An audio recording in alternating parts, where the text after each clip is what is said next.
किसी गरीब व्यक्ति ने ईश्वर से कहा कि हे प्रभु, सभी को सुख देने की क्षमता भले ही आपके हाथ में ना हो, लेकिन किसी को दुख ना पहुंचे ये तो आपके हाथ में ही है। किसी के कहने से यदि अच्छा या बुरा होने लगे तो ये संसार या तो स्वर्ग बन जाए या पूरी तरह से नर्क। इसलिए ये ध्यान मत दीजिए कि कौन क्या कहता है, बस वो करिए जो अच्छा है और सच्चा है। वक्त के भी क्या अजीब किस्से हैं, किसी का कटता नहीं और किसी के पास होता नहीं। वक्त दिखाई तो नहीं देता, लेकिन दिखा बहुत कुछ जाता है।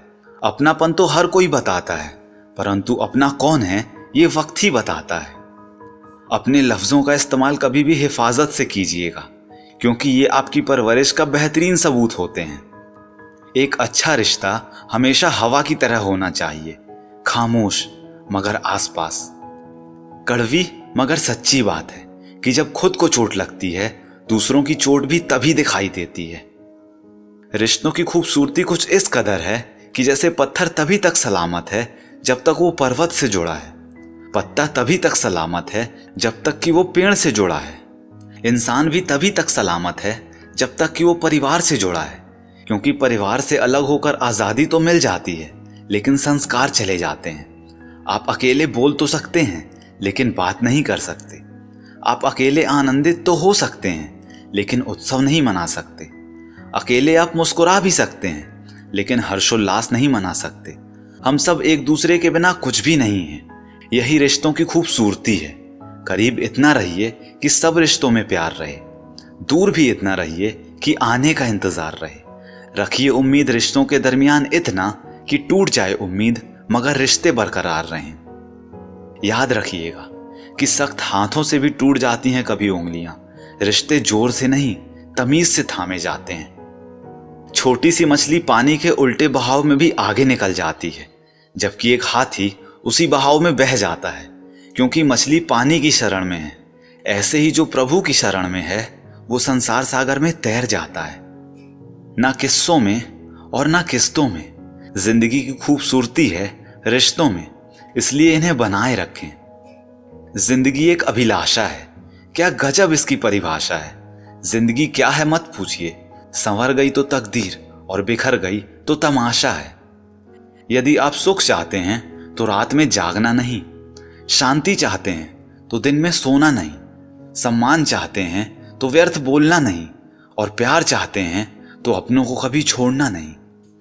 जो पानी से नहाएगा वो सिर्फ लिबास बदल सकता है, लेकिन जो पसीने से नहाएगा वो इतिहास बदल सकता है। किसी व्यक्ति ने क्या खूबसूरत बात लिखी है कि क्रोध का मतलब है दूसरों की गलतियों की सजा स्वयं को देना।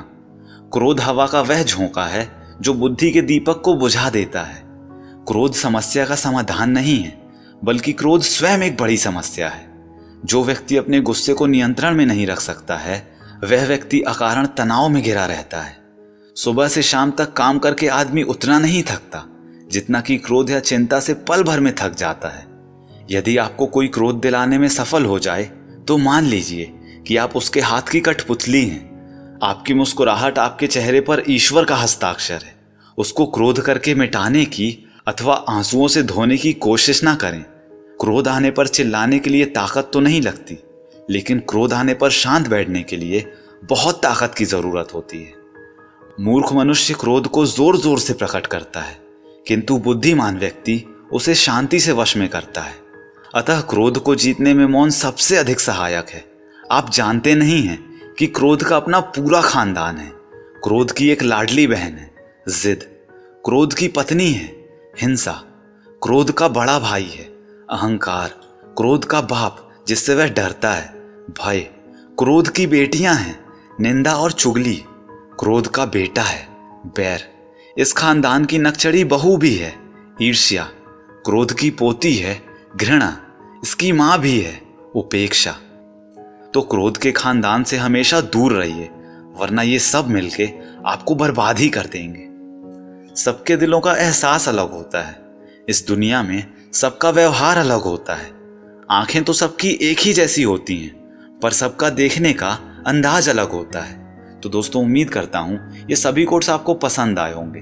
अगर ऐसा है तो इस वीडियो को लाइक कीजिए, अपने दोस्तों के साथ और भाई बहनों के साथ इस वीडियो को शेयर कीजिए, क्योंकि अच्छा बांटेंगे तभी तो अच्छा काटेंगे। और एक बात हमेशा बोलते रहिए कि जो होगा जूम करके देखा जाएगा।